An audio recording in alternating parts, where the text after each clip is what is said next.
Hello and welcome to Essential Golf Training. I'm Michael Jacobs with Erica Larkin. Putting distance control is super important. Once you've learned the lay of the land, so much is going to be affected by your ability to consistently and repeatably roll the ball the right speed. Now, every golf course you play is going to be different. Times a day are going to be different, whether it's freshly mown or if the green is wet. So the assessment of distance and the ability to repeat it is what separates the level of players. So Erica is going to give us some tips to help you with your stroke and to develop really good pace on your putts. So when we set up to hit a putt, we want to have a very balanced and neutral setup. We'd like to have a good posture where we get our chest bowed down towards the ground, towards the ball, which allows our arms to hang and swing freely from our shoulders.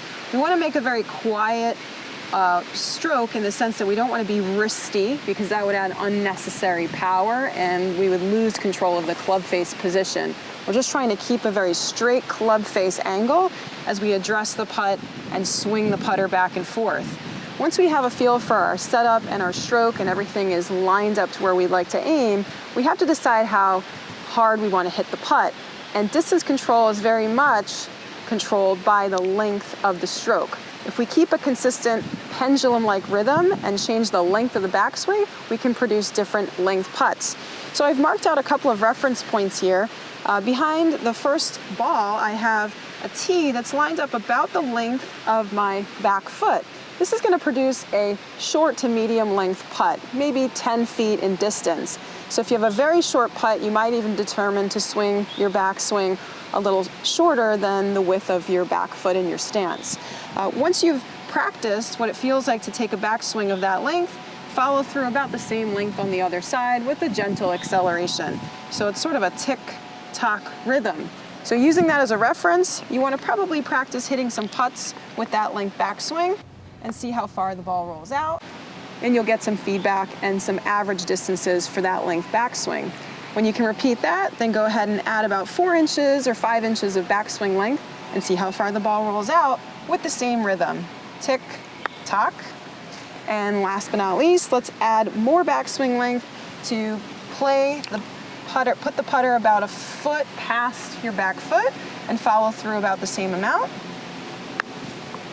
And so now, as we look and see where the balls end up as they roll out, we have even gaps of distance, about an extra 10 feet for every 4 to 5 inches of increased backswing length. We can adjust our backswing length for uphill putts, downhill putts, slow greens, and fast greens. But if you have a baseline for how far the backswing is and what kind of length putt that produces, it's a great way to get a feel for your distance control and then have some baseline distances that you can count on when you go out on the golf course. Such great advice, Erica. And one of the things that is so interesting about putting is really anybody could be a good putter. It doesn't take physical skills that might be required or strength to hit long drives. And since it's 43% of your score, the amount of time you put into this you should see a lot of benefit to your golf game. And when you start learning and training the different speeds, the time you put in, it requires a lot of time to learn. It's not something that I think a lot of folks will go to the golf course, they'll practice putting for a minute or two and go out and play, and they'll get all frustrated after they've missed a couple of putts.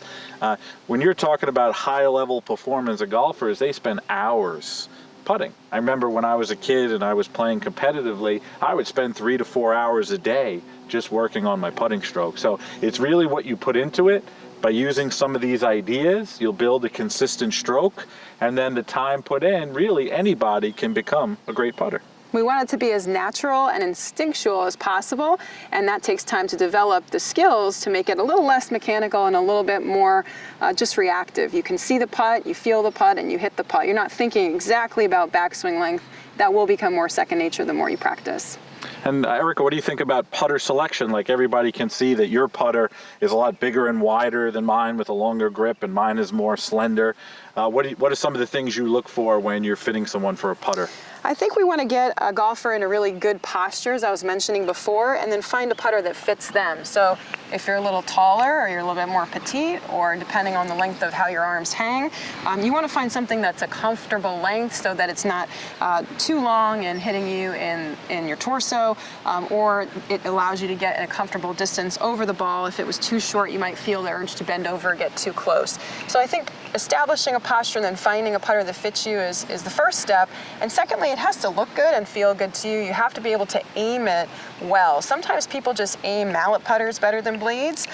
Sometimes different alignment aids on the putter help people aim a little better when they go to set up. So you want to try to figure out, just through some trial and error and also with professional advice, what putter fits you the best from a setup standpoint and then from an ability to aim.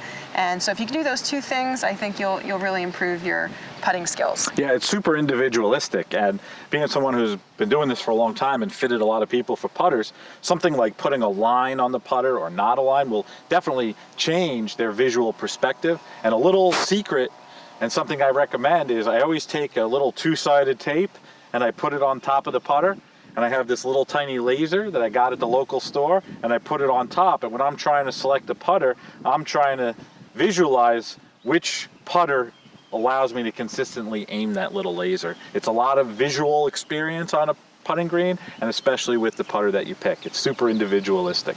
So hopefully those ideas will help you become a better putter.